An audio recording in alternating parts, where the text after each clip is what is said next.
Salut, c'est Flo et bienvenue dans ce nouvel épisode des Petites Histoires du Sport.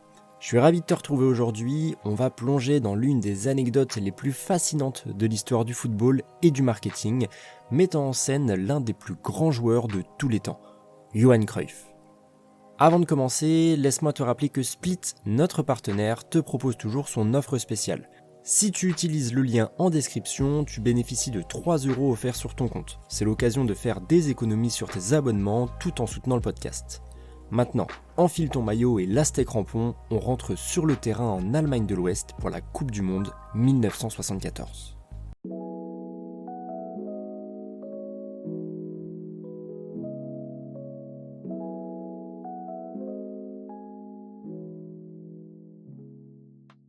Johan Cruyff, il est né le 25 avril 1947 à Amsterdam, et c'est une véritable légende du football.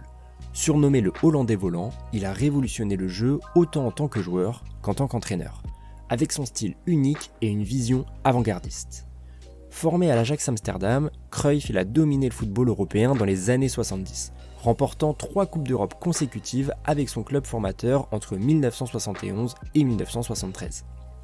À cette époque, les joueurs pratiquent alors ce qu'on appelle le football total. L'accent est placé sur l'offensive, la fluidité dans la circulation du ballon et les permutations constantes entre les postes. Ainsi, les défenseurs peuvent se retrouver en position offensive au cours du match, tandis que les attaquants, eux, participent activement aux phases défensives. En 1973, Cruyff il rejoint le FC Barcelone pour un transfert record à l'époque. Il devient rapidement l'idole du Camp Nou, contribuant à transformer le club catalan en une puissance du football mondial.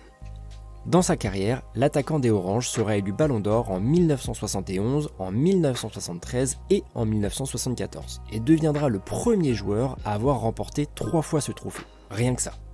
Mais dans notre petite histoire du jour, c'est avec l'équipe nationale des Pays-Bas que Cruyff va marquer l'histoire d'une manière tout à fait inattendue. L'année 1974 est celle de la Coupe du Monde en Allemagne de l'Ouest. Les Pays-Bas, emmenés par Cruyff, sont l'une des équipes les plus attendues. Le football total fascine les observateurs. Mais avant même le début du tournoi, Cruyff va créer la sensation. Quand l'équipe néerlandaise arrive en Allemagne début juin 1974, Cruyff, alors âgé de 27 ans et capitaine de la sélection, refuse catégoriquement de porter le maillot officiel de l'équipe. Pourquoi ? Parce que ce maillot est fourni par Adidas. Le problème, c'est que Cruyff a un contrat personnel avec Puma, le rival direct de la marque allemande. Cette situation, elle met en lumière les tensions croissantes entre les intérêts personnels des joueurs et ceux des fédérations et des sponsors.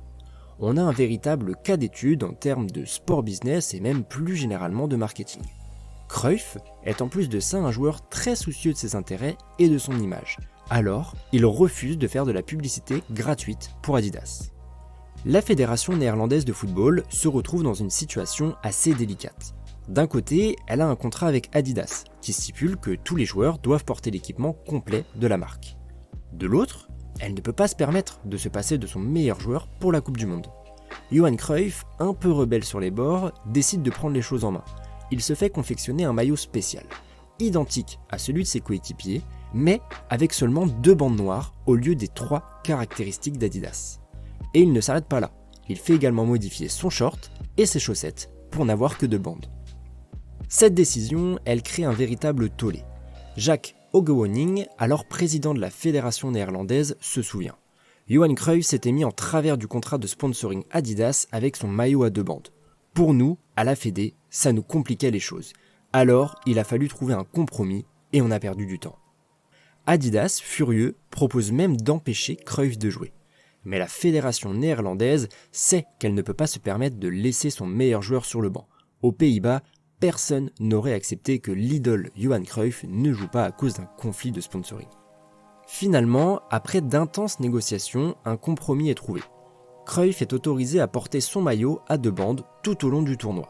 C'est une victoire personnelle pour le joueur, mais aussi pour Puma, qui bénéficie d'une publicité totalement inattendue sur la plus grande scène du football mondial. Cette anecdote, elle illustre parfaitement la personnalité de Cruyff. Mais c'est aussi cette détermination et cette volonté de défendre ses intérêts qui ont fait de Cruyff un pionnier dans la professionnalisation du football. Sur le terrain, Cruyff et les Pays-Bas éblouissent le monde entier avec leur football total. ils atteignent la finale où ils affrontent l'Allemagne de l'Ouest, pays hôte. Malgré l'ouverture du score par Cruyff dès la 2e minute, les Néerlandais s'inclinent 2-1. Mais leur style de jeu et les performances de Cruyff marquent à jamais l'histoire du football. Cette Coupe du Monde de 1974 reste gravée dans les mémoires non seulement pour le jeu révolutionnaire des Pays-Bas, mais aussi pour l'image de Cruyff, seul joueur de son équipe avec un maillot à 2 bandes. C'est un symbole de sa personnalité rebelle et de son influence grandissante sur le football, tant sur le terrain qu'en dehors. Et d'ailleurs, l'histoire du maillot à 2 bandes, elle ne s'arrête pas là. Des années plus tard, Cruyff y commercialisera un maillot similaire avec sa propre marque de sportswear. Adidas tentera bien sûr de s'y opposer, mais Cruyff ripostera en déclarant « Ces 2 bandes m'appartiennent, notamment lorsqu'elles sont associées au numéro 14 ». Cette anecdote, elle illustre parfaitement la manière dont, dès les années 70, les joueurs de haut niveau commençaient à prendre conscience de leur valeur marchande et de leur pouvoir d'influence. Bien sûr, Johan Cruyff a continué de marquer l'histoire du football bien après sa carrière de joueur. En tant qu'entraîneur, il a révolutionné le jeu du FC Barcelone, posant les bases du style de jeu qui fera la gloire du club catalan dans les décennies suivantes.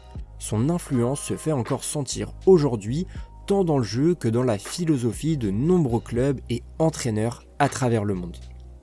En conclusion, l'histoire du maillot à 2 bandes de Johan Cruyff, c'est bien plus qu'une simple anecdote.